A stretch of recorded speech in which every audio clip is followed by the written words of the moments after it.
पाकिस्तान की संसद में अब रोना धोना शुरू हो गया है। जाहिर सी बात है, पहले आप शुरुआत कीजिए और ताकत तो आपकी है नहीं, तो भारत के एक्शन से अब पाकिस्तान जो है वो एकदम रोने के मूड में। एक बार सुन लेते हैं क्या कुछ चल रहा है वहां संसद में। उन्होंने मुझे कहा कि जी आसमानी बिजली की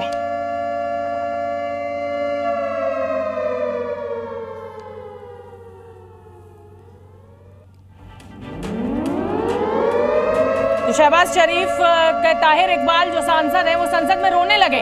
मतलब कमाल है कि इस तरीके के सांसद है। यहाँ पर सत्ता के साथ आज विपक्ष खड़ा हुआ है, चाहे राहुल गांधी और प्रधानमंत्री मोदी एक दूसरे पर कितने भी हमले क्यों ना बोलते हो, लेकिन आज इस मुश्किल घड़ी में विपक्ष सत्ता पक्ष सब साथ खड़े हुए। और यहाँ देखिए, यहाँ शहबाज शरीफ का सांसद ही रो रहा है, ये रो रहा है, लेकिन ये कह रहा है कि गुनाह हमसे हुआ है और बिल्कुल गुनाह हुआ है। अगर आप आतंकवाद को पालते पोसते हैं और निर्दोषों को उसका जिम्मेदार ठहराते हैं, उनकी जान लेते हैं, धर्म पूछ के मारते हैं, तो गुनाह तो आपसे हुआ है। और अब ये गुनाह लगातार बढ़ रहा है क्योंकि आप पुंछ में रिहायशी इलाकों पर भी हमला कर रहे हैं। क्या कहेंगे आप ये देखिए, खुद कह रहा है। देखिए ये तस्वीरें भी मैं दिखा रही हूँ, एक 10 सेकंड में आ रही हूँ आपके पास। ये तस्वीरें भी हम लगातार दिखा रहे हैं रिहायशी इलाकों में किस तरीके से हमला किया गया। और गुरुद्वारे में 3 सिखों की वहां पर कल मृत्यु हुई है, छोटे बच्चों की वहां पर मृत्यु हुई है। तो कुल मिलाकर जिस तरीके के हमले पाकिस्तान के द्वारा रिहायशी इलाकों पर हुए, हमने तो आपके टेरर कैंप्स को निशाना बनाया ना, उन आतंकवादियों को बनाया जिन्होंने हमारे देश में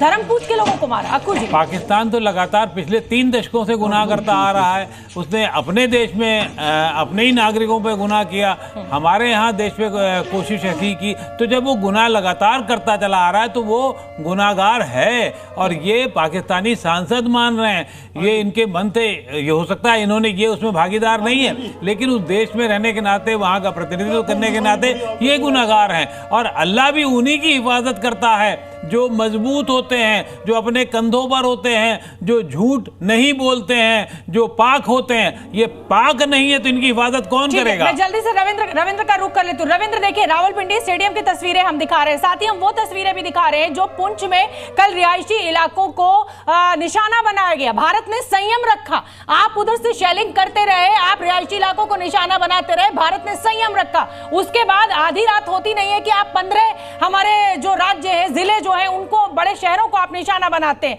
कोई विकल्प नहीं है। तो अब आप, क्योंकि सारे अपडेट आपके पास रहते हैं, क्या खबर आपको मिल रही है? भारत का जो अगला कदम है, भारत ने एक तरीके से ये डिक्लेयर कर दिया है कि साहब मुंह तोड़ जवाब दिया जाएगा, छेड़ोगे तो छोड़ेंगे नहीं। अब आगे क्या? शोभना, एक तरह से भारत ने मान लिया है कि पाकिस्तान ने अघोषित युद्ध छेड़ दिया है। हालांकि इसकी घोषणा नहीं हुई, लेकिन जिस तरह से 15 शहरों में किया, जिस तरह से पूछ, रजौरी और उड़ी जगह जैसे जगहों में उसने 16 लोगों की हत्या की है, जिसमें 5 महिलाएं हैं, 3 बच्चे हैं। और जिस तरह से लगातार वो सेलिंग कर रहा है और मिसाइलें दाग रहा है, तो एक तरह से पाकिस्तान ने अपनी तरफ से युद्ध की घोषणा कर दी है। भारत को तय करना कि ये युद्ध की घोषणा को हम युद्ध के रूप में ले या अभी सिर्फ रिटेलिएशन के रूप में ले। और ये जल्द तय हो जाएगा, क्योंकि ऑपरेशन सिंदूर बंद नहीं हुआ, बल्कि ऑपरेशन सिंदूर कंटिन्यू है। सर्वदलीय बैठक में आज राहुल गांधी हो या फिर मल्लिकार्जुन खड़गे, सब ने सरकार को कहा कि आपका जो भी फैसला होगा, पूरा देश, पूरा विपक्ष आपके साथ है। और आप देखिए कि भारत में शायद ही कोई होगा, बहुत कम लोग होंगे जो आतंकवादियों के साथ रहते हैं, लेकिन पाकिस्तान में बहुत कम लोग होंगे जो आतंकवादियों के साथ नहीं रहते। अरे और बिल्कुल आप ठीक कह रहे हैं। बिल्कुल रविंद्र, मैं एक बार कर्नल साहब का रुख करना चाहूंगी, आऊंगी रविंद्र मैं आपके पास।